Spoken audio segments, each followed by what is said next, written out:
같이 묵도드림으로 남전도의 연합 예배를 시작하겠습니다.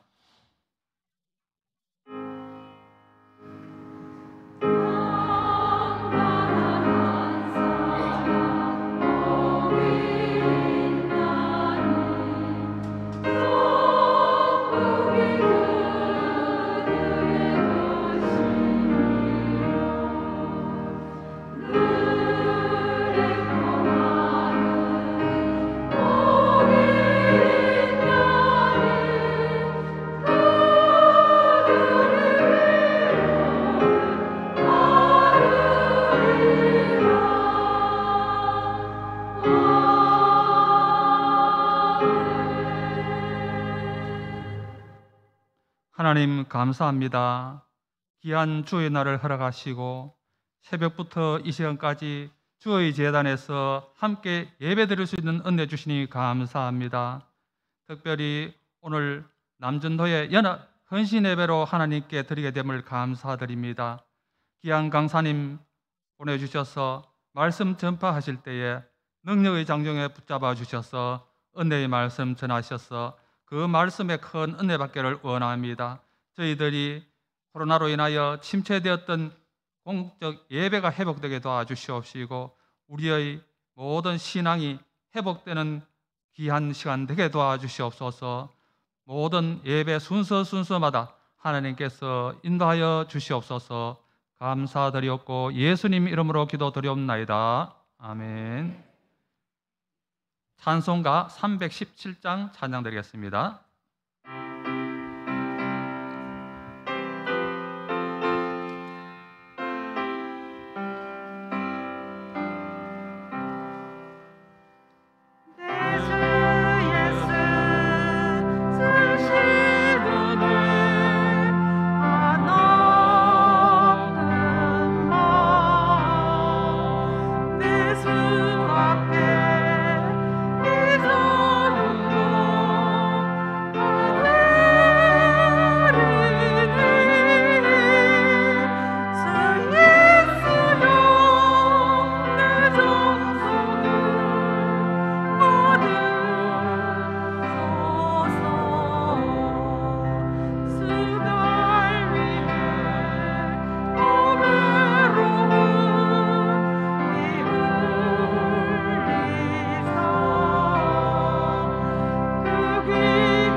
이남전도에 회장되시는 김만규 집사님 기도드리겠습니다. 사랑과 은혜가 충만하신 하느님 아버지, 예수 그리스도의 보혈의 공로로 오늘 주일 오후 예배를 남전도의 연합 헌신 예배로 드리게 하심에 진심으로 감사드립니다. 이 시간 헌신 예배를 통해서 우리의 강박한 마음이 변화가 되어 성령 충만되는 귀한 시간으로 채워주옵소서. 우리는 그동안 겉으로는 주여 주여 하며 주님을 사랑하며 내 이웃을 내 몸과 같이 기이 섬기는 듯 보였지만 실상은 쾌락과 우상을 취하고 나 자신의 이기심을 내세우는 것이 먼저였음을 고백합니다. 이 시간을 통해서 하나님 앞에 산재물처럼 내려놓고 회개하고 긍휼로 용서받는 시간 되게 하여 주시옵소서. 아멘. 하나님 아버지, 언제나 주님 말씀 경청하게 하고 순종하고 이웃 간의 의견을 존중하며 나라와 이웃을 위해 선교와 전도, 나눔과 봉사의 삶을 살게 하옵소서. 아멘. 항상 저희들 마음속에 주님의 거룩한 뜻이 충만하게 하옵소서. 교회와 이웃과 가정을 섬기는 섬김의 남전도회가 되게 하여 주시옵소서. 말씀을 전하실 목사님에게 성령의 단비를 부어주시고 말씀을 통하여 우리 모두가 새롭게 도전받으며 헌신을 다짐하는 귀한 시간 되게 하여 주시옵소서. 아멘. 남은 한 해 동안 우리 남전도회가 계획한 사업들이 모두 잘 이루어지게 하옵시며 교회의 성장과 부흥에 큰 힘이 되게 하옵소서. 권사 찬양대의 찬양이 우리의 마음속에 한없는 평온이 깃들길 바라오며 십자가의 보혈로 우리를 구원하신 예수님 이름으로 기도드립니다. 아멘.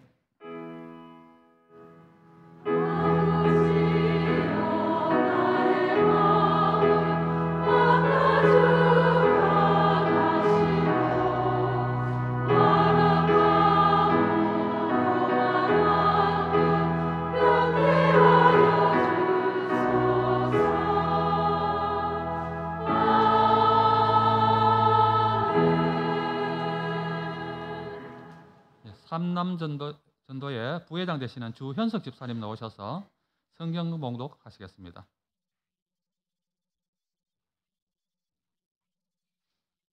봉독해드리겠습니다. 로마서 12장 1절에서 2절 말씀입니다. 그러므로 형제들아, 내가 하나님의 모든 자비하심으로 너희를 권하노니 너희 몸을 하나님이 기뻐하시는 거룩한 산 제물로 드리라는 이는 우리가 너희가 드릴 영적 예배니라. 너희는 이 세대를 본받지 말고 오직 새롭게 함으로 변화를 받아 하나님의 선하시고 기뻐하시고 온전하신 뜻이 무엇이지 분별하도록 하라. 아멘. 아멘.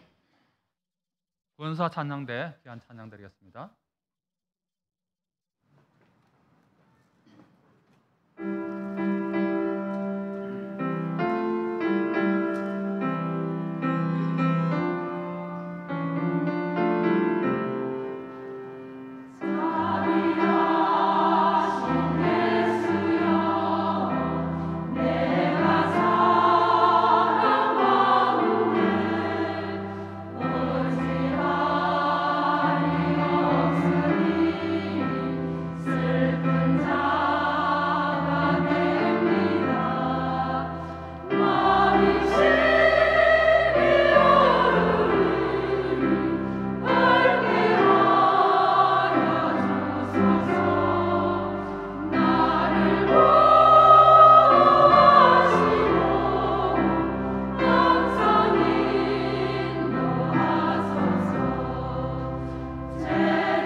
할렐루야. 예, 이 시간에는 구미 제일교회 심화하시는 김경택 목사님 나오셔서 하나님의 뜻을 분별하라는 제목으로 말씀 전하실 때에 큰 은혜 받으시기 바랍니다. 나오실 때 우리 박수로 환영할까요?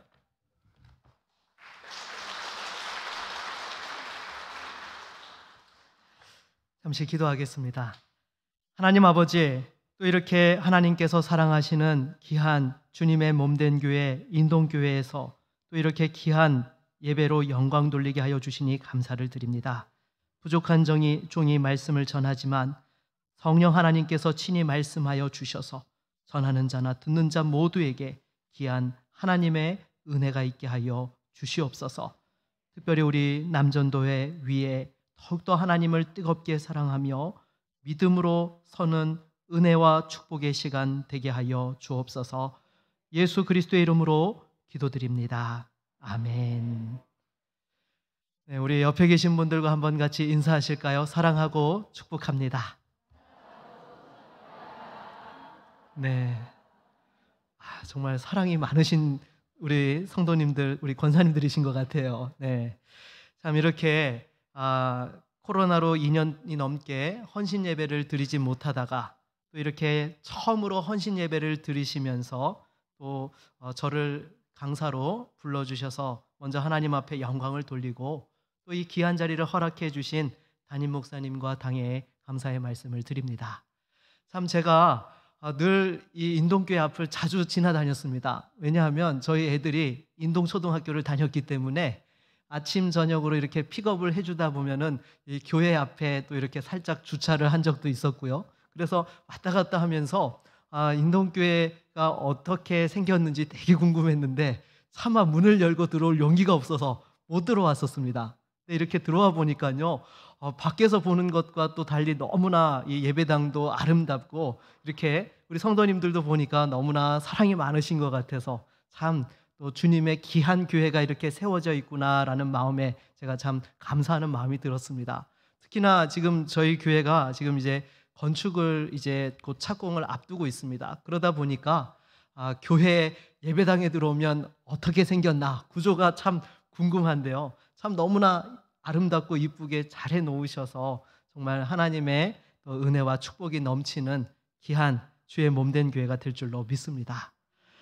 참으로 오늘날 우리가 살아가고 있는 시대는요, 자기 소견에 옳은 대로 판단하고 행동하는 그런 시대입니다. 이전에는 어른들이 있었고 또 사회의 윤리와 도덕과 질서라는 것에 있어서 당연하게 또한 이렇게 존중되어지는 부분들이 있었습니다. 그러나 오늘날에는 개인주의가 팽배하다 보니까 예전에는 길거리 지나가다가도 아이들이 잘못하는 모습을 보면 어른들이 와서 얘들아 너희들 그렇게 하면 안 된다라고 꾸짖으면 그 말씀을 듣고 이렇게 삼가할 줄도 알았는데 오늘날에는 여러분 그렇게 하면 됩니까 안 됩니까? 네, 큰일 납니다. 여러분들 길거리 다니다가 괜히 잘못된 거라고 이렇게 충고하다가는 오늘날 큰일이 나는 그런 시대를 살아가고 있습니다.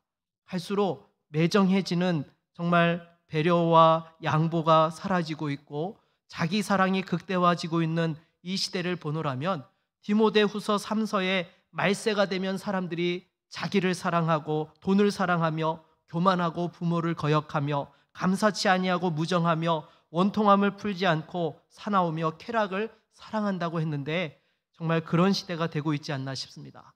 게다가 요즘 코로나 팬데믹을 거치면서 우리 사회에 많은 패러다임과 삶의 방식들이 변화되었습니다. 그리고 또 인공지능을 보노라면 많은 미래학자들이 악마의 판도라를 열었다라는 그런 이야기를 하지요.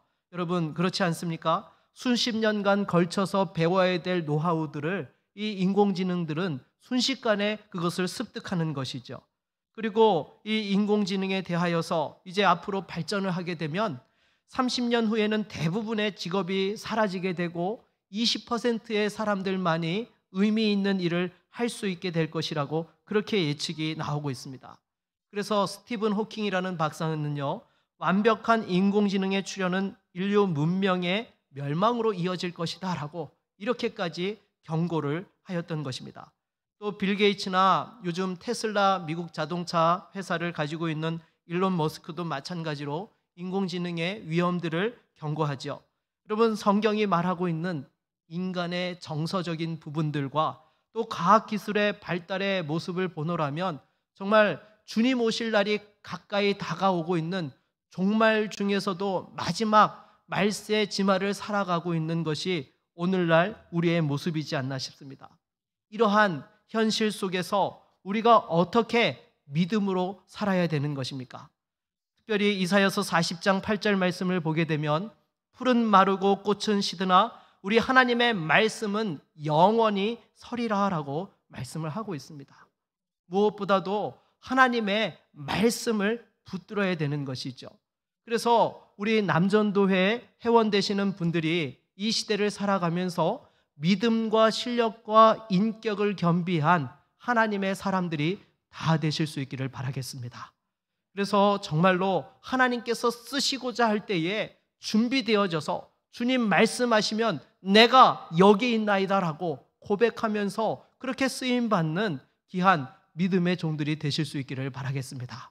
그렇다면 이와 같은 믿음과 실력과 인격을 겸비하면서 또 한 가지 필요한 것이 있습니다. 무엇입니까? 번지수를 잘 찾을 줄 알아야 된다는 것이죠.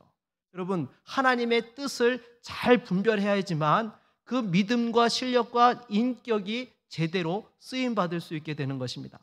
제가 서울에서 살 때에 교회 근처에 서울에서 교회에서 사택을 마련해 주셨습니다. 그래서 이 교회 근처에서 오고 가며 생활을 했는데요. 그 아파트가 교회에서 구입을 한 아파트가 아니라 전세를 얻어주시다 보니까요. 1년이 멀다 하고 이렇게 자주 이사를 했어요. 근데 이 교회도 그렇고 아이들 학교도 그렇고 하다 보니까 멀리 이사 가지를 않고 또 거기 아파트가 너무 비싸잖아요. 서울 강남 같은 경우에는 그 당시만 해도 제가 있을 때 벌써 7년 전, 8년 전에도 전세값이 4억이 넘어갔어요. 그러니까 너무 비싸니까 교회에서 큰 평수로는 못 해주고 제일 작은 평수로 해주시니까 동이 한정되어 있는 거예요. 그래서 항상 그 앞뒤 동으로 층으로 왔다 갔다 하는데요. 하도 이사를 하다 보니까 때로는 이사를 했는데도 이전 집으로 잘못 찾아가는 경우가 있었습니다.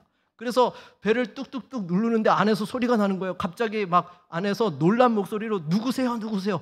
저는 저희 집 들어가는데 왜? 그러나 보니까 이사간 집이에요. 그래서 번지수를 잘못 찾아가지고 정말 죄송하다고, 요즘 같았으면 아마 치안으로 몰려가지고 경찰서 끌려갔을 겁니다. 그래 정말 이렇게 죄송하다고 하고 나왔던 적이 있었는데요. 우리가 신앙생활을 하면서도요, 하나님의 뜻이 무엇인지 번지수를 잘 분별하는 것이 중요한 것이죠. 그래서 믿음이 좋다라는 것이 무엇입니까? 결국에는요, 하나님께서 무엇을 기뻐하시고 하나님께서 일하고 계시는 현장이 어디이며 하나님께서 영광 받으시고자 하는 것이 무엇인지를 깨닫고 그것을 잘 해석하고 쓰임 받을 수 있는 것, 이것이 바로 믿음이 좋다라고 이야기할 수 있는 것이죠. 그래서 이건 다른 말로 하면은 영안이 열린 사람이라고 이야기를 하죠. 그래서 여러분, 이렇게 믿음이 있는 사람들은 어떻습니까? 삶에 어려움이 와도요, 절대 낙심하지 않습니다. 고난이 와도요, 절대로 실망하지 않습니다. 왜요? 이 모든 상황을 지금 주관하고 계시는 분이 누구세요? 하나님 아버지세요. 하나님께서 나의 모든 형편을 아시고 주관하고 이 모든 상황들까지도 허락하고 계시기 때문에 하나님께서 이 모든 일에 반드시 선한 길로 인도해 주실 것을 확신하면서 고난 속에서도 나와 함께 하시는 하나님을 고백하고 찬양하며 믿음으로 나아가게 되는 것이죠. 또 잘 될 때는 어떻습니까? 잘 될 때에도요, 이 모든 것이 내 능력으로 말미암은 것이 아니라 하나님의 은혜로 말미암았다라는 사실을 늘 그 마음속에 고백하면서 하나님 앞에 영광을 돌리게 되는 것입니다. 그렇다면 여러분, 우리가 이와 같이 하나님의 뜻을 잘 분별하고 쓰임받기 위해서는 어떻게 해야 되는 것입니까? 크게 세 가지로 함께 생각해 보는 시간을 갖도록 하겠습니다. 먼저 내가 어떤 존재인지를 깨달아야 하는 것입니다. 여러분, 우리가 어떤 사람과 관계를 하기 위해서는요, 내가 어떤 위치에 있고 상대방이 어떤 사람인지를 잘 알아야 되는 것이죠. 그래야지만 눈높이를 맞추고 또 소통할 수 있고 관계가 발전하게 되는 것입니다. 마찬가지로 우리가 하나님의 뜻을 잘 분별하기 위해서는 먼저 알아야 될 것이 무엇입니까? 내가 하나님 앞에서 어떤 존재인지를 깨달아야 되는 것이죠. 여러분, 오늘 본문 1절 말씀을 다시 한번 같이 읽어보도록 하겠습니다. 1절 말씀입니다. 그러므로 형제들아, 내가 하나님의 모든 자비하심으로 너희를 권하노니 너희 몸을 하나님이 기뻐하시는 거룩한 산 제물로 드리라. 이는 너희가 드릴 영적 예배니라. 아멘. 사도 바울이 이 로마 교회 성도들에게 편지하면서 오늘 본문 1절 말씀을 보니까 그러므로 형제들아, 내가 하나님의 모든 자비하심으로 너희를 권하노니 라고 이렇게 말씀을 하고 있습니다. 여러분, 여기서 우리가 깨닫게 되어지는 것이 무엇입니까? 하나님의 관계 속에서 우리는 하나님의 자비하심이 필요한 존재라는 사실을 알게 되는 것입니다. 여러분, 이거를 잊어버리면요, 결코 하나님의 뜻을 제대로 분별할 수 없게 되는 것입니다. 여러분, 생각해 보십시오. 우리가 어떻게 하나님 앞에 나아가게 되었죠? 내가 어떠한 공로나 자격이 있어서 하나님을 아버지라 부르게 되었고 하나님과 교제하며 또한 이와 같은 믿음 생활을 하게 된 것입니까? 결코 그렇지 않습니다. 우리는 하나님 앞에서 기본적으로 영원히 멸망받을 수밖에 없는 마땅한 죄인들인 것입니다. 그런 저와 여러분들을 향해서 우리 주님께서 십자가에서 죗값을 치러주시고 우리에게 자비와 긍휼을 베풀어 주셔서 이와 같이 하나님을 아버지라고 고백하며 하나님을 예배하는 존재가 된 것이죠. 그래서 하나님의 자비하심이 없이는 결코 하나님 앞에 설 수 없는 그런 존재가 바로 저와 여러분들이라는 사실입니다. 여러분, 이 주제를 잘 파악해야 되는 거예요. 내가 하나님 앞에서 정말 스스로 설 수 없는 자라는 사실, 하나님의 은혜 없이는 절대로 설 수 없는 자라는 사실을 명확하게 인식할 때에 하나님의 뜻을 발견할 수 있게 되고 하나님께서 쓰시고자 할 때에 그 현장에서 주신 직분으로 영광 돌리며 쓰임 받을 수 있게 되는 것입니다. 여기서 내가 선줄로 착각하고 내가 공로가 있고 자격이 있는 것처럼 생각하면 절대로 하나님의 뜻을 제대로 분별할 수 없는 것이죠. 오히려 하나님께 영광 돌린다 하면서 어떻게 됩니까? 오히려 하나님 앞에서 영광을 가로막고 거침돌의 역할을 하게 되는 것입니다. 여러분, 사도 바울도 보십시오. 회심하기 전에 이 사도 바울이 사울로서 예수 믿는 성도들을 붙잡아 감옥에 가둘 때에 이 사람이 어떠한 심정으로 했습니까? 누구한테 영광 돌린다고 한 거예요? 하나님께 영광 돌린다고 그와 같은 일을 한 겁니다. 자기가 율법 안에서 의롭다라고 생각하니까 예수 그리스도께서 진정한 구주 되시는 것을 깨닫지 못하고 오히려 하나님의 영광을 위한다 하면서 교회를 핍박하고 성도들을 어렵게 했다라는 것입니다. 사랑하는 여러분, 다시 한번 우리가 신앙생활을 하면서 내가 하나님 앞에서 어떠한 존재라는 사실을 분명하게 깨닫고 믿음 생활할 수 있는 저와 여러분 모두가 될 수 있기를 바라겠습니다. 우리 옆에 계신 분들과 한번 인사하실까요? 주제 파악을 잘 합시다. 네. 동시에 여러분, 하나님께서는요, 우리를 향해 자비하신 마음을 가지고 계세요. 여러분, 자비라는 것이 무엇입니까? 상대방의 상황에 대해서 안쓰럽게 여기고 불쌍하게 여기는 것, 이것이 바로 자비한 마음이라는 것이죠. 그러니까 하나님께서 저와 여러분들을 대하실 때에 자비한 마음으로 가지고 보신다는 것은 하나님의 관점에서, 하나님의 눈높이에서 그 거룩함과 영광 속에서 우리를 보시는 것이 아니라 우리의 부족함과 연약함들에 대하여서 긍휼히 여겨주시면서 우리를 보살펴 주신다는 겁니다. 그러니까 우리가 죄에 대하여서 계속 실패하고 넘어질지라도 외면치 아니하시고 끝까지 우리의 구원을 책임지시고 완성시켜 주시는 것이죠. 이러한 하나님의 은혜를 깨달은 사도 바울은요, 늘 목회 서신을 보내면서 문안 인사를 할 때에 그 마지막에 이렇게 성도들을 축복했습니다. 하나님 아버지로부터 은혜와 자비하심과 평강이 있을지어다. 아멘. 사랑하는 여러분, 항상 여러분들에게도 이 하나님의 은혜와 자비와 평강이 있기를 바라겠습니다. 그런데 많은 성도들이요, 일상에서 이 하나님의 은혜와 자비가 늘 함께하고 있다는 것을 잊고 살아갈 때가 많습니다. 그러면 어떠한 일들이 일어나게 됩니까? 힘들고 어려운 일을 만날 때에 어떻게 하죠? 하나님 앞에 원망하게 되는 것입니다. 하루는 저희 아이가요, 시험을 보고 와가지고는요, 막 원망 불평을 하는 거예요. 자기가 하나님 앞에 시험 잘 볼 수 있게 해달라고 열심히 기도를 했는데 시험을 망했다는 거예요. 아니, 하나님이 살아계시면서 어떻게 나한테 이렇게 시험을 망할 수 있게 하셨냐고 그렇게 원망 불평을 하는 거죠. 여러분, 이러면 됩니까? 안 됩니까? 이러면 안 되는 거죠. 여러분, 무엇보다도요, 하나님의 은혜와 자비와 사랑을 깨닫게 되어지면요, 내 주변에 일어나고 있는 상황에 대하여서 잘 안 된다고 하나님을 탓하고 원망하는 것이 아니라 오히려 그 속에서 정말 하나님의 사랑을 더 확신하면서 고난 속에서도 그 어려움들을 이겨나갈 수 있게 되는 것입니다. 그래서 항상 우리가 무엇보다도 우선적으로 고백되어져야 될 것이 무엇이냐? 하나님의 은혜와 자비에 대하여서 감사함이 고백되어지는 저와 여러분 모두가 되기를 바라겠습니다.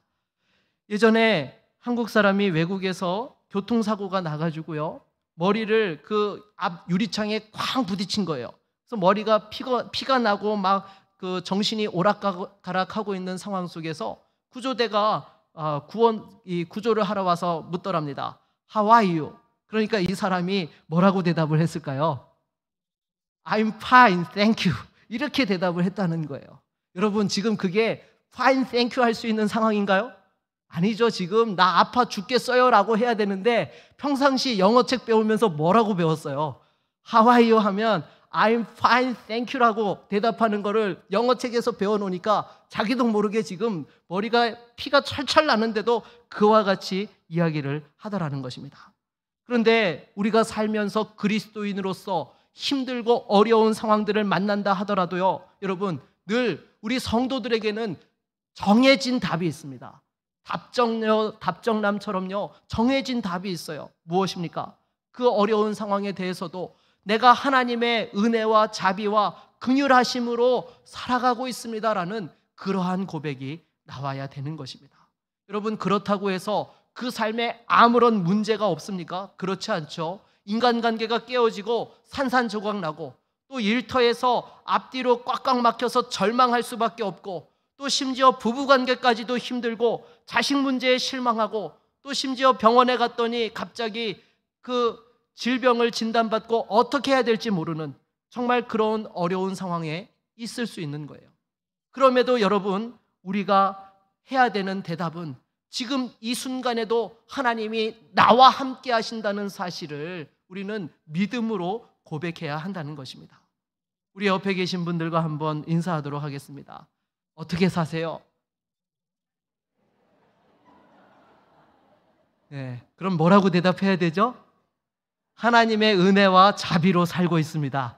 여러분, 이렇게 대답하셔야 돼요. 지금 인사하라고 했더니 서로 보고 웃고만 계세요. 다시 한번 하도록 하겠습니다. 어떻게 사세요?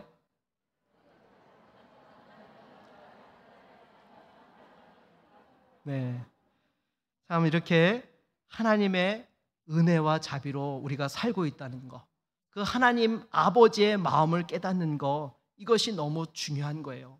이 아버지 하나님의 마음을 깨달으면요, 지금 우리 삶에 당장 이해되지 않는 어려움과 고난과 아픔이 있어도 여러분 어떻게 합니까? 그래도 하나님 붙잡고 묵묵히 그 길 갈 수 있는 거예요.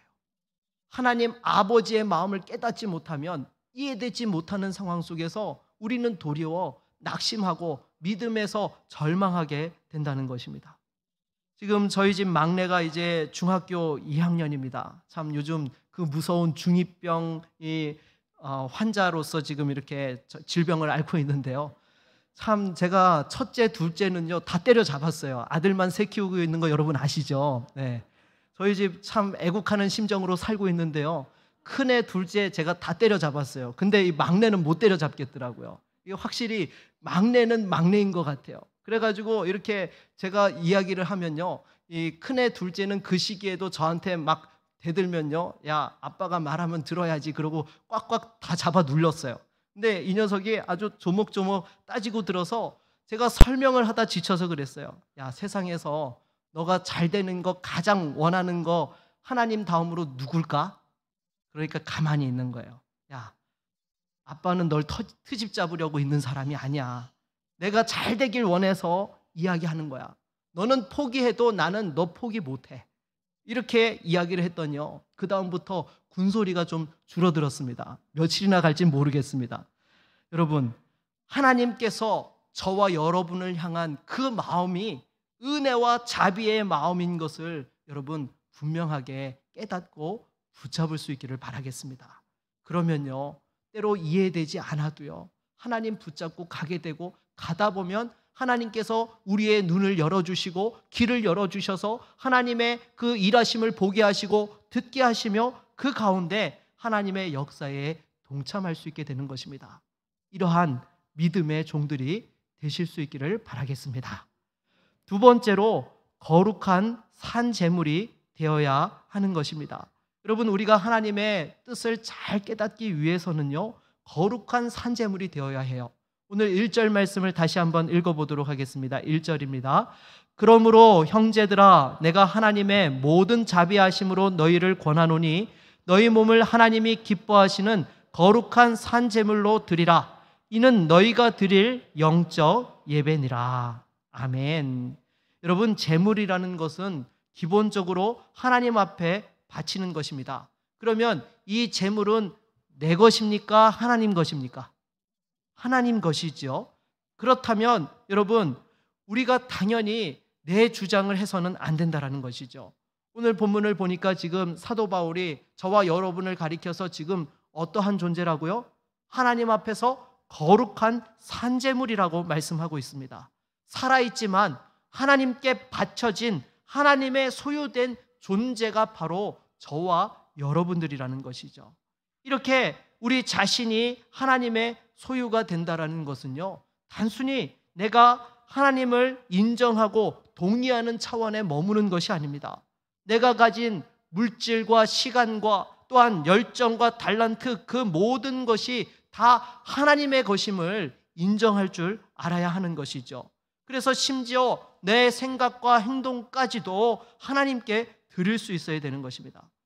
그래서 거룩한 산제물로 살아간다는 것은 인간의 본성을 쫓아서 행하는 것이 아니라 바로 하나님의 거룩을 따라서 행동하는 것, 이것이 바로 산제물이 되는 것이죠. 여러분, 이것은요, 한 번 되는 것으로 끝나는 것이 아닙니다. 주일날 교회에 와서만 예배 드릴 때만 산제물 되는 것이 아니죠. 우리가 일생을 살아가는 매 순간순간이 하나님 앞에 산제물이 되어야 하는 것입니다. 만일 일시적으로 제물이 되었다가 내가 살아나면요, 여러분, 하나님의 뜻대로 쓰임받을 수 있습니까? 없습니까? 없습니다, 여러분. 아브라함이 모리아산에서 이삭을 번제물로 이렇게 잡아드리려고 했을 때에 이삭이 어떻게 했습니까? 조금도 반항하지 않았던 것입니다. 마치 어린 양이 그 도살장에 끌려가서 도살을 당하는 것처럼 조금도 움직이지 않았던 것이죠. 분명히 이삭은 반항할 수 있었고요. 여러분, 솔직히 100세가 넘은 그 아브라함이 이 혈기왕성한 이삭을 이길 수 있었겠습니까? 그럼에도 이삭은 전혀 반항치 않고 아버지 하는 대로 그대로 순종했던 것입니다. 아마 두 가지 때문이지 않을까 싶습니다. 하나는 아버지 아브라함에 대한 완벽한 신뢰가 있었던 것이죠.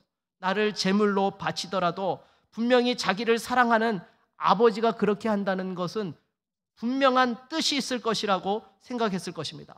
거기에다 더해서 두 번째로 제물로 바쳐진다는 것은 더 이상 자신의 몸이 아니라 하나님께 드려지는 그런 제물이 되었다라는 믿음이 있었기 때문에 자신을 온전히 드릴 수 있지 않았나 싶습니다. 여러분, 우리가 하나님의 뜻을 온전히 행하기 위해서는요, 내가 거룩한 산제물이 되었다라는 사실을 늘 기억해야 되는 것입니다. 내가 살아서 내 주장을 하고 있으면요, 절대로 하나님 뜻에 합당하게 쓰임받지 못하는 것이죠. 당장에 여러분, 김장을 할 때에도 배추를 어떻게 합니까? 먼저 소금에 푹 절여가지고 숨을 죽여야 되는 거죠. 이 숨이 죽지 않으면 제대로 김장김치를 담글 수가 없는 것입니다.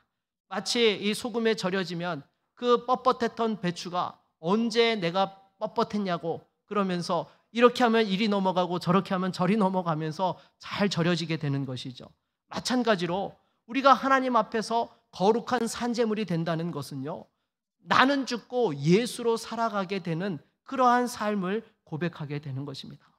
여러분, 이렇게 산제물이 될 때만이 우리가 하나님의 뜻을 제대로 분별하고 쓰임 받을 수 있게 되는 것입니다. 인동교회는 그런 분이 없으시겠지만요, 당장에 이 코로나 팬데믹을 거치면서 여러분 어떻습니까? 이 하나님 앞에 예배의 자리가 무너진 분들이 참 많습니다. 여러분, 예배는 기본적으로 하나님 앞에 어떻게 드려야 되죠? 네, 신령과 진정으로 드려야 되고요, 대면해서 하나님 앞에 나와서 예배해야 되는 거예요. 물론 질병과 사고로 피치 못한 사정이 있어서 예배를 드릴 수 없을 때에는 온라인 예배가 좋은 대안책이 될 수 있을 것입니다. 하지만 내가 분명히 내 발로 걸어 나와서 예배를 드릴 수 있음에도 자기의 편리함을 쫓아서 온라인 예배를 드리는 사람들이 있어요. 여러분, 제가 이번에 깜짝 놀란 일이 있었습니다. 무엇인가 하면요, 저희 아이가 기숙사 학교에 다니고 있었는데 작년 1년 동안은 이 기숙사에서 들어가면은 제대로 나오지를 못했어요. 왜냐하면 뭐 학교에서 들어갈 때마다 뭐 코로나 검사해야 되고, 또 들어가면은 이 주일에도 밖에 나올 수가 없어가지고 할 수 없이 이제 1년 동안 온라인 예배를 드렸던 거죠. 그리고 나서 이번에 이제 이 코로나가 해제되지 않았습니까? 그런 상황 속에서 이제 주일날 근처에 있는 교회에 가서 예배를 드릴 수 있는 상황이 된 거예요. 한 달에 한 번 외박 나오는데 그러면 주일마다 옆에 있는 교회 가서 예배를 꼭 드려라. 하나님 앞에 너는 꼭 예배당 가서 예배를 드려야 된다. 그랬더니 이 녀석이 하는 말이 뭐냐면요, 아빠 저 그냥 온라인 예배 드릴래요. 여러분, 이게 지금 말이 됩니까? 아니, 지금 목사 아들도 온라인 예배를 드리겠대요. 제가 그래가지고 막 난리를 쳤어요. 그리고는 가만 보니까요, 그냥 둬서는 안 되겠더라고요. 학교 선생님한테 부탁을 해가지고요, 매 주말마다 데리고 나와요. 교회에 와서 예배를 드리고 다시금 태워다 주고. 왜냐하면 여러분, 이 예배라는 것은요, 기본적으로 내가 하나님 앞에 제물이 되어서 드려지는 헌신의 의미가 담겨져 있는 것이죠. 그런데 우리가 하나님을 예배한다 하면서 나의 편리함을 쫓아서 예배한다라고 하면 여러분, 그것이 하나님 앞에서 정말 기뻐 받으시는 예배가 될 수 있겠습니까? 될 수 없다라는 것입니다. 물론 이렇게 말하면 어떤 분들은 그래요. 목사님, 하나님이 아니 계신 곳이 없고 어떤 곳에서 예배해도 하나님 받으시지 않습니까?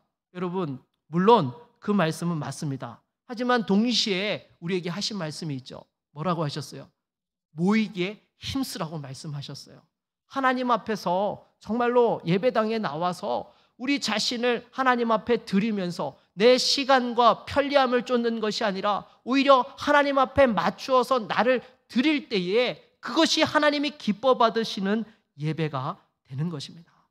사랑하는 여러분, 물론 이 자리에 계신 분들한테는 해당 사항이 없는 말씀이기는 하겠지만요, 예배의 자리를 제대로 회복하실 수 있는 믿음의 성도님들이 될 수 있기 바라겠습니다.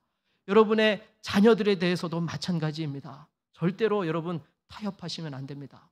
정말 하나님 앞에서 이 예배의 자리를 놓치지 않도록 하나님 앞에 나아오는 훈련을 하는 것에서부터 우리가 거룩한 산제물이 되어지는 것입니다. 그런데 여러분, 요즘 보니까요, 이렇게 하나님 앞에 산제물이 되는 것을 거부할 뿐만 아니라 그 말씀에 대하여서도 이 취사 선택을 하는 분들이 계세요.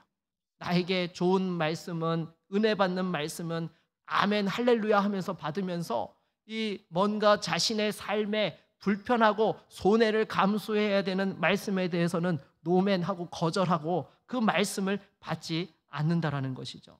여러분, 그것은요, 결코 올바른 믿음이 아닌 것입니다. 그런 삶을 살면서 어떻게 하나님의 뜻을 분별할 수 있고 하나님 영광을 위하여 쓰임받을 수 있겠습니까? 무엇보다도 하나님 앞에서 거룩한 산제물이 되어지는 믿음의 성도님들이 다 되실 수 있기를 바라겠습니다. 세 번째로 성령의 능력으로 변화를 받아야 합니다. 여러분, 우리가 하나님의 뜻을 분별하고 제대로 쓰임받기 위해서는요, 우리 한번 2절 말씀을 같이 한번 읽어보도록 하겠습니다. 2절입니다. 너희는 이 세대를 본받지 말고 오직 마음을 새롭게 함으로 변화를 받아 하나님의 선하시고 기뻐하시고 온전하신 뜻이 무엇인지 분별하도록 하라. 아멘. 여러분, 사도 바울은 하나님의 뜻을 분별하기 위해서 이 세대를 본받지 말라고 말씀합니다. 여러분, 왜 그렇습니까? 세상의 논리는 하나님의 뜻에 반하기 때문이죠. 인본주의를 받아들이게 되면 여러분, 교회는 변질되고 신앙이 바로 설 수 없게 되는 것입니다. 여러분, 변질이라는 것은요, 기초부터 잘못된 것이 아니라 기초 위에 잘못된 것을 얹을 때에 변질되었다라고 이야기하는 것입니다. 여러분, 우리가 예수 그리스도의 십자가 보혈 위에 우리의 믿음의 기초를 쌓았다라고 한다면 그 위에 세상의 것으로 쌓아가는 것이 아니라 하나님의 은혜와 진리로 쌓아야 될 줄로 믿습니다. 그리고 또한 계속해서 사도는 마음을 새롭게 함으로 변화를 받으라고 말씀하고 있습니다. 여러분, 마음을 새롭게 해서 변화를 받으라는 것은 하나님을 추구하라는 것입니다. 세상을 따라가지 말고 하나님이 기뻐하시고 온전하신 길로 나아가라는 것이죠. 여러분, 이렇게 우리가 마음이 새롭게 되고 변화되려면 어떻게 해야 되는 것입니까? 이것은요, 인간의 결단과 결심으로 노력으로 이루어지지 않는다는 것입니다. 여러분, 베드로를 보십시오. 이 베드로가 예수님께서 십자가 지시기 전에 그 십자가 지실 것을 말씀하셨을 때 뭐라고 이야기했습니까? 자기는 죽기까지 예수님 따르겠다라고 고백했던 사람입니다. 심지어 예수님이 체포당하는 현장 속에서 칼을 뽑았던 사람이 베드로였어요. 그런데 정작 예수님께서 그 대제사장의 집에 끌려가서 문초를 받으실 때에 그 옆에서 어떻게 했습니까? 예수님을 3번이나 부인하고 말았던 것입니다. 여러분, 베드로가 결심이 부족하고 결단이 덜 되어서 그와 같이 예수님을 부인했던 거예요? 그렇지 않습니다. 충분히 결단하였고요, 충분하게 나름대로 용기를 가지고 따라 나섰던 것입니다. 그렇음에도 인간의 본성을 변화시킬 수 없었기 때문이죠. 여러분, 이것은요, 오직 성령의 은혜로만 변화받게 되어지는 줄로 믿습니다. 여러분, 신앙생활을 한다라는 것은요, 다른 말로 하게 되면 변화된 삶을 살아가는 거예요. 오랫동안 신앙생활하고 교회의 직분을 맡았고 중직을 맡아서 섬긴다 하더라도요, 그 삶에 변화가 있지 아니하면, 하나님 앞에서 변화가 일어나지 아니하면 그 사람은요, 종교생활을 하는 사람일 수 있다라는 것입니다. 사랑하는 여러분, 정말로 우리가 하나님 기뻐하시는 하나님의 자녀가 되어지고 하나님의 뜻을 깨닫고 쓰임받기를 원하십니까? 무엇보다 성령의 충만함을 받으실 수 있기를 바라겠습니다. 여러분, 어떻게 보면요, 우리 한국 교회가 여러 가지 지금 많은 어려움 가운데 있습니다. 제가 오늘 잠시 와서 우리 목사님과 잠시 대화를 하는데 목사님께서도 제가 고민하고 있는 거 똑같이 말씀하시더라고요. 교회가 지금 젊은 사람들이 빠져나가고 빈자리들이 너무 많다라는 것에 대해서 이 고민을 말씀을 하시더라고요. 뭐 저희인들 다를 바가 뭐 있겠습니까? 이 구미라고 하면은 삼성하고 LG 다니는 분들이 많이 계신데, 이분들이 지금 베트남으로 가고 경기도 뭐 평택이나 화성, 뭐 파주로 이렇게 이전해 가면서 얼마나 많은 사람들이 빠져나갔습니까? 이렇게 되다 보니까 참 여러 가지, 또 코로나까지 와서 다 어려운 상황들 속에 있습니다. 근데 이 위기 속에서요, 교회가 다시금 일어설 수 있는 비결이 무엇입니까? 성령의 은혜와 능력인 줄로 믿습니다. 여러분, 한국 교회가 힘있게 부흥하고 역사했을 때에는요, 항상 성령 충만한 교회였습니다. 하나님 앞에 뜨겁게 부르짖는 기도가 살아있는 교회였고요, 하나님 앞에서 열정을 가지고 전도하는 교회였고요, 주일학교 아이들 한 영혼을 소중하게 여기는 그러한 교회였다라는 것입니다. 그런데 어느 틈엔가 그러한 열정들이 식어버린 거예요. 성령 충만을 구하기보다는 우리의 평안함을 구하는 그런 일들이 너무나 비일비재해졌고, 교회 안에서도 주일학교에 뭔가 예산을 편성한다라고 하면 어떻게 합니까? 돈 안 되는 부서라고 그렇게 생각하는 그런 일들이 일어난다는 거예요. 물론 인동교회는 그런 일이 없을 줄로 믿습니다. 네. 참 과감하게 다음 세대를 위해서 투자해야 되고 또 하나님 앞에서 정말로 헌신해야 되는데 우리도 모르는 사이에 세상의 편안함에 안주하다 보니까 그 성령의 충만함과 은혜를 사모하는 것들이 식어버렸다는 거예요. 결국 교회의 문제점은요, 다른 데 있는 것이 아닙니다. 우리 안에 있는 거예요. 내가 하나님을 향한 기도가 식어있고 말씀의 은혜가 식어있고 성령 충만 받지 못하니까 교회에 어려움들이 온다라는 것입니다. 다시 한번 하나님 앞에서 기도의 자리를 회복하고 말씀의 자리를 회복하고 성령의 능력을 받을 수 있는 우리 모두가 될 수 있기를 바라겠습니다. 그래서 여러분, 참 우리가 이와 같이 축복을 받고 누린다라는 것은요, 결국 첫째는 하나님의 은혜고 두 번째는 우리 믿음의 선배들의 눈물의 기도와 헌신이 있었기 때문인 것이죠. 참 저도 어렸을 때에 중고등부 시절에 이렇게 전도사님과 선생님들을 따라서 산에 이렇게 1년에 몇 차례씩 기도를 하러 갔던 그런 기억들이 있습니다. 그럼 여러분, 산기도 가보신 분들 아시죠? 그 깜깜한 밤에 산에 기도하러 가면 그냥 처음부터 저절로 마음이 평안해지면서 기도가 깊이 들어가시죠?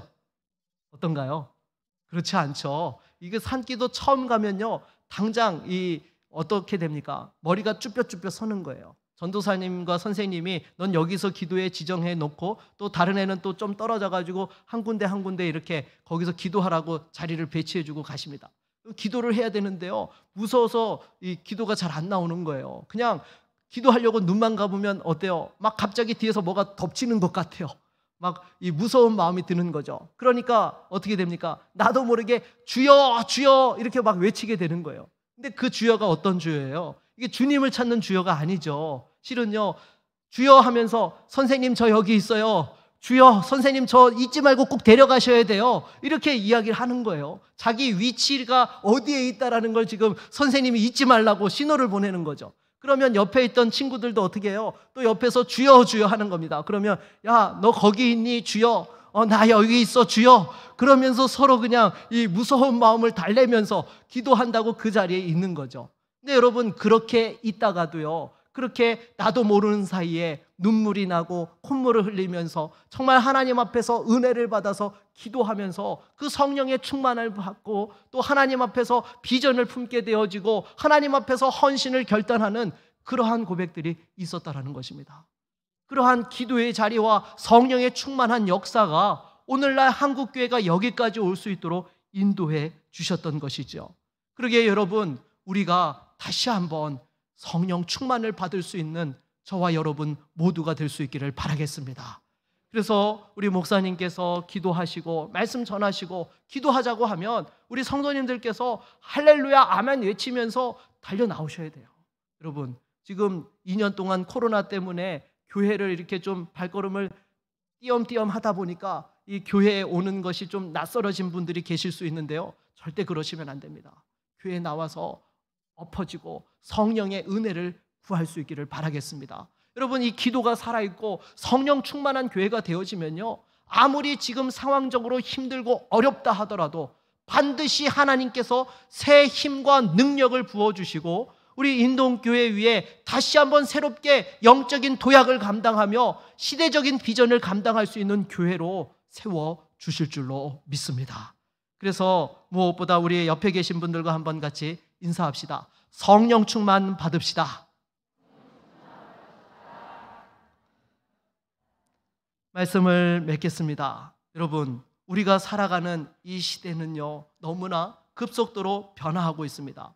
세상에 휩쓸려 가지 아니하고 우리가 하나님의 뜻을 깨닫고 제대로 쓰임받기 위해서는요, 다시 한번 하나님 앞에서 거룩한 산제물이 되어지고 예배의 자리를 회복하며 하나님 앞에서 성령의 은혜와 능력을 받아야 될 줄로 믿습니다. 그리고 어떠한 상황 속에서도 우리를 향하여 그 은혜와 자비를 아끼지 아니하시고 긍휼을 베푸시는 그 하나님의 아버지 마음을 붙들고 나아갈 때에 어떠한 상황 속에서도 넘어지지 아니하고 우리가 다시 한번 세상과 싸워 승리하게 될 줄로 믿습니다.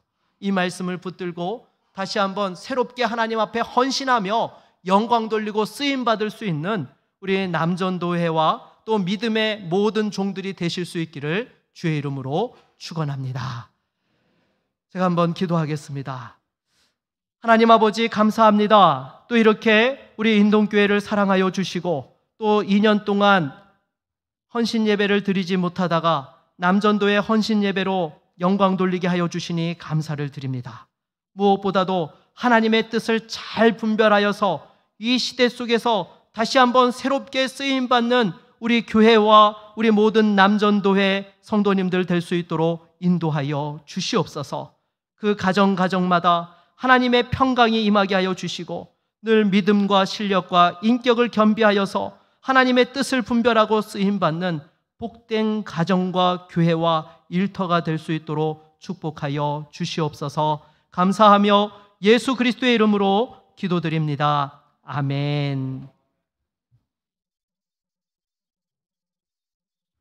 귀한 말씀 감사합니다. 우리 성도님들 전부 다 큰 은혜 받으신 줄 압니다. 이 시간에는 특송 시간입니다. 각 전도의 임원들 나오셔서 찬송가 320장 1절 간주 4절 부르겠습니다.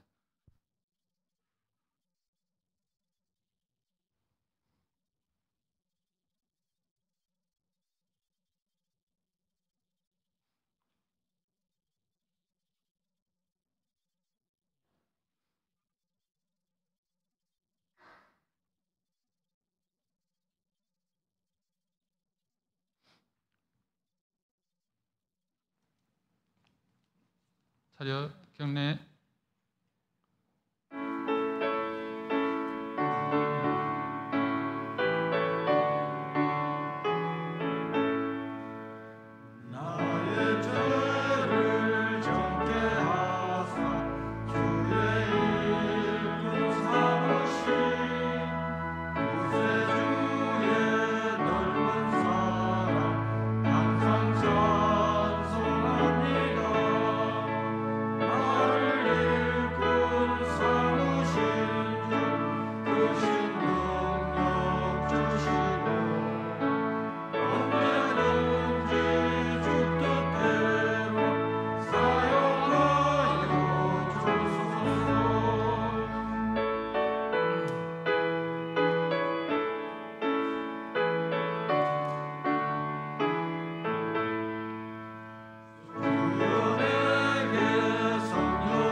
할렐루야. 감사합니다. 이 시간에는 헌금 시간입니다. 사남전도에 해당되시는 박재희 집사님 오셔서 헌금 위에 기도드리겠습니다. 우리 헌금위원들 앞으로 나와주세요. 헌금위원들.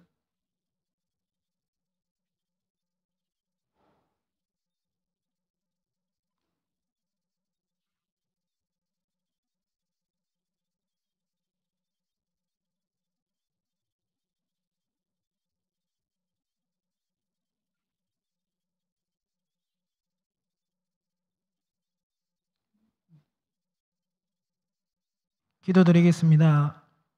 사랑과 은혜가 풍성하신 하나님 아버지, 그 크신 은혜와 사랑을 감사드립니다.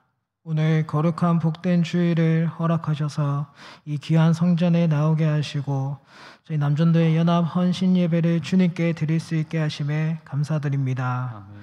주님, 이 시간 주님의 은혜에 감사하고 아버지 하나님을 인정하며 예수님이 나의 주인 되심을 고백하는 마음으로 주님께 귀한 예물을 봉헌합니다.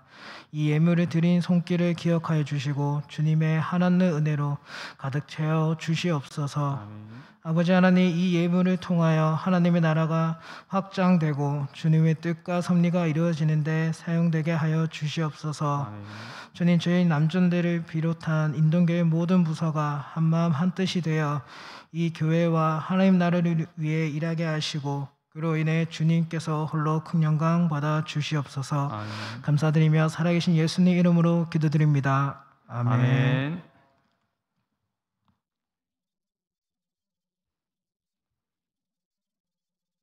찬송가 216장 드리겠습니다.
이제 담임 목사님 오셔서 교회 소식 전하시고 축도로 남전도의 연합 헌신 예배를 모두 마치겠습니다. 오늘 이렇게 코로나로 인해 갖고 한 2년, 한 6, 7개월 우리가 정상적인 헌신 예배를 드리지 못했는데 특별히 이제 오늘 이렇게 남전도 연합하여 또 헌신 예배를 드리게 된 것 정말로 귀한 예배인 것 같았고, 특별히 우리 구미제일교회 우리 김 목사님 앞으로 이제 7월달 우리 교회 이제 건축 착공도 들어가시고 또 내년 연말까지 또 교회 건축에 참 힘쓰셔야 되는데 마음이 참 복잡하고 어려우실 텐데도 또 우리 교회 오셔갖고 오늘 또 귀한 말씀 전해주심을 진심으로 감사를 드립니다. 하나님 함께 하셔서 교회 건축 정말 은혜 가운데 잘 되시기를 다시 한번 축원을 드리고 주신 말씀에 큰 은혜 받은 의미에서 하나님 앞에 영광의 박수를 올려드리겠습니다. 감사합니다. 교회 소식 다른 광고는 주보를 잘 참고하시고 이번 주간 교육자 수련회와 아울러서 전국 장로 수련회가 있겠습니다. 해당되시는 분들 은혜 가운데 잘 다녀오시고 또 안전도 잘 지키시고 건강하게 수련회 잘 마치고 돌아오셨으면 좋겠습니다.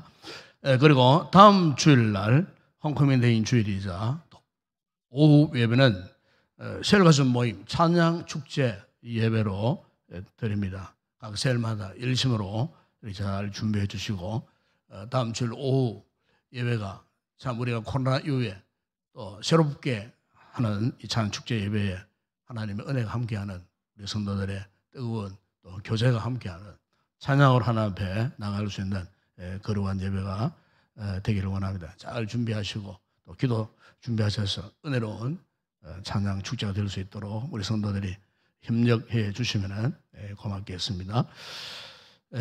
그리고 오는 목요일 날 6.25 상기 구국 금식 기도회가 있습니다. 대구 서현교회당에서 했습니다. 대구 경북 국외노회 연도연합회 협의회에서 주최하는 기도회가 되겠습니다. 또 시국이 또 힘들고 어려운데 많이 가셔갖고 어쨌든 나라와 민족을 위해서 꼭 기도 많이 해주시길 바라고, 가실 분들은 목요일 날 오전 10시에 교회로 오시면은 교회 차량이 출발하겠습니다. 많이 가셔갖고 큰 은혜 입고 돌아오시기를 바랍니다. 나머지 광고는 주보를 잘 참고하시기를 바랍니다. 축도하겠습니다. 지금은 우리 주 예수 그리스도의 은혜와 하나님 우리 아버지의 무한하신 사랑하심과 성령의 위로와 교통과 충만하신 은혜가 이 저물어가는 시대에 하나님의 거룩한 뜻을 분별하고 또 하나님의 거룩한 제물이 되어 성령의 능력으로 주의 뜻을 알고 깨닫고 헌신의 믿음의 사람으로 살기로 결단하는 오늘 헌신 예배드리는 우리 모든 남전도회 회원들 가운데 우리 모든 성도들 또 우리 교회 위에 특별히 귀한 목사님 섬기시는 그 모든 사역과 그 교회 가운데 이제와 영원토록 함께 있을지어다. 아멘. Amen.